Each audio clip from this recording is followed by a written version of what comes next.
Hello, donc moi c'est Marie-Cide et je vais vous parler un petit peu de mon année de césure. Donc qu'est-ce que je fais exactement? Je vais répondre à toutes vos questions et aussi je vais vous donner un peu plus d'informations sur ce type de séjour. Parce que c'est vrai que moi quand j'ai décidé de faire ça, j'étais pas forcément très bien informée et j'aurais aimé savoir certaines choses. Donc je vais essayer de vous en dire le plus possible. Donc là rapidement je vous dis, je suis donc actuellement à New York aux États-Unis. Je suis le matin en cours dans une école de langue qui s'appelle St. Giles, donc c'est sur la 5e avenue à Manhattan. Et ensuite je loge donc chez une famille d'accueil à Brooklyn. Et je reste ici pour 6 mois. Ok, donc maintenant je vais vous parler un peu de l'organisme avec lequel je pars, donc ça s'appelle Belong. Je vous mettrai bien sûr dans la description le lien. Donc en fait c'est un organisme, il est assez récent. Donc en fait c'est deux personnes qui s'occupent de ça, c'est un petit organisme, donc c'est pas un énorme truc et c'est un avantage car donc c'est pas une usine. Et les gens s'occupent vraiment beaucoup de vous, ils vous accompagnent dans toutes les démarches. Par exemple pour le visa, donc pour partir aux États-Unis, c'est très compliqué, c'est très long à faire et c'est vrai que j'ai été accompagnée tout au long de cette démarche et ça m'a beaucoup aidée. Voilà, donc comme je vous ai dit ensuite, donc vraiment on s'occupe très bien de vous. On est toujours à l'écoute, vous avez leur numéro de téléphone, ce qui est vraiment très rassurant. Vous pouvez les joindre n'importe quand, leur demander des conseils, tout ça, ils sont à votre écoute. Ensuite, vous avez aussi au niveau des dates, ce qui est vraiment génial, c'est que c'est des séjours sur mesure. Donc vraiment, ça, c'est la particularité de cet organisme. Donc quand je dis sur mesure, c'est que en fait, c'est selon vos dates. Il n'y a pas de date de séjour à sélectionner. C'est juste tous les lundis, les rentrées sont prévues tous les lundis, les arrivées dans les familles sont prévues tous les dimanches. Donc à partir de ce moment-là, vous pouvez venir n'importe quand dans l'année. Vous pouvez rester minimum une semaine et après vous restez autant de temps que vous voulez. Vous pouvez rester 6 mois, 5 mois, 4 mois, 3 mois, 2 mois, même 3 semaines. C'est comme vous voulez. Voilà, donc ensuite au niveau du prix, donc vous avez une assez large fourchette de tarifs. Ce sont des séjours sur mesure, donc ça va dépendre énormément de facteurs. Donc tout d'abord vous avez les destinations, selon certaines destinations c'est plus ou moins cher. Je sais que les États-Unis sont un peu plus chers. Donc par exemple New York, je sais que c'est aux alentours de 13-14 000 euros. Ensuite vous avez San Francisco qui est moins cher, donc ça c'est vers 8, 9 ou 10 000 euros, quelque chose comme ça, je ne me rappelle plus exactement. Los Angeles est très cher. Vous avez ensuite le Canada qui est plus aux alentours de 9 000 euros. Puis tout ce qui est Londres, l'Angleterre, tout ça, je sais que c'était beaucoup moins cher, c'est-à-dire vers, je sais pas exactement, je ne vais pas vous dire de bêtises, mais vers 6, 7, 8 000 euros. Ensuite, ça va dépendre de logement, donc si vous dormez en famille, si vous dormez dans des chambres étudiants en espèce d'université, enfin c'est des résidences étudiantes. Les prix que je vous ai annoncés, c'était pour 6 mois. Après, si vous restez moins ou plus de temps, ça va être plus ou moins cher. Voilà, donc maintenant je voulais aussi vous donner quelques petites raisons de pourquoi faire une année de césure. Donc, la première raison c'est faire un break après les années de lycée qui sont quand même des années assez fatigantes et stressantes, notamment l'année de terminale avec le bac, Parcoursup, tout ça, c'est vraiment des pressions énormes. On vous demande de faire des choix que vous n'êtes pas forcément prêt à faire et donc c'est bien de prendre une année de recul peut-être pour faire justement ses choix en étant plus mature, plus réfléchi et aussi de tout simplement relâcher la pression histoire de entamer ses études supérieures en étant vraiment bien concentré. La deuxième raison, c'est souvent celle que vraiment on pense, en fait on a une idée sur ça et l'idée elle est tout l'inverse, donc on pense que faire une année de pause ça va être mal vu, tout ça. En fait c'est tout le contraire, donc vraiment faire ce genre de séjour ça vous donner un plus dans votre dossier scolaire, donc pour entrer dans certaines universités, certaines grandes écoles, ça va être très bénéfique pour vous.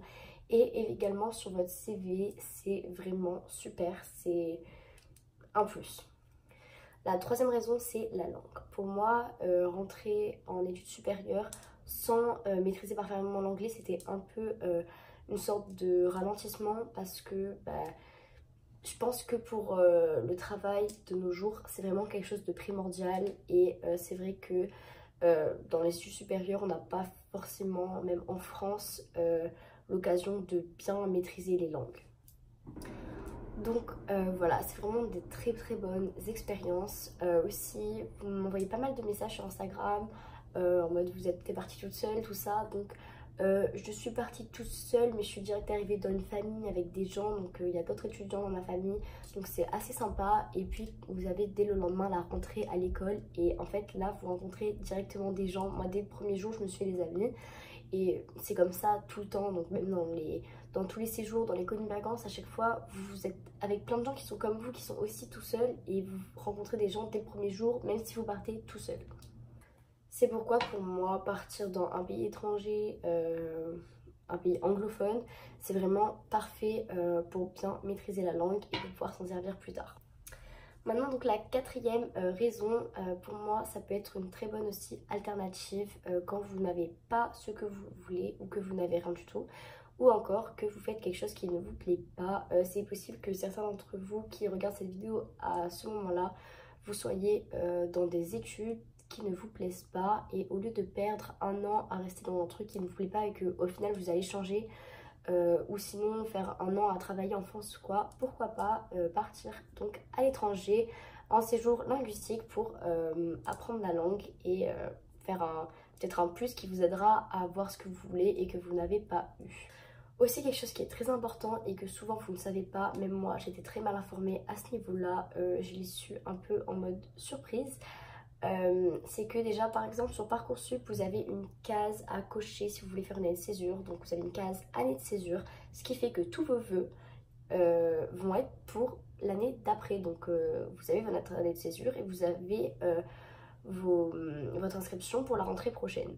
Ce qui fait que vous n'avez pas vraiment ce stress de Parcoursup, où vous êtes là, vous savez pas, vous êtes en attente, vous savez pas si vous allez avoir ce que vous voulez, vous savez pas si vous allez avoir quelque chose. En fait, vous n'avez pas ce stress parce que au pire des cas, si vous n'avez pas ce que vous voulez, vous pouvez toujours vous réinscrire pendant votre année de césure sur Parcoursup pour avoir votre rentrée en septembre prochain. C'est exactement la même chose pour le privé, donc ça c'est ce qui a été mon cas. Je me suis inscrite dans une école de commerce, je me suis inscrite pour faire le concours et parallèlement j'ai décidé de faire mon année de césure, et comme j'étais inscrite, j'y suis allée quand même. Je me suis dit pourquoi pas, juste pour voir à quoi ça ressemble, donc j'y suis allée au talent total. Au final, par surprise, j'ai vu que j'avais été acceptée. Je les ai donc appelés pour savoir si par hasard ce n'était pas possible de reporter mon admission d'une année pour pouvoir faire mon année de césure, et à ma grande surprise, ils m'ont dit que oui, c'était évidemment possible. Et en fait, c'est comme ça quasiment partout. Tant que vous justifiez que vous êtes scolarisé dans un truc linguistique, c'est bon. Donc vraiment, ne vous inquiétez pas à propos de ça.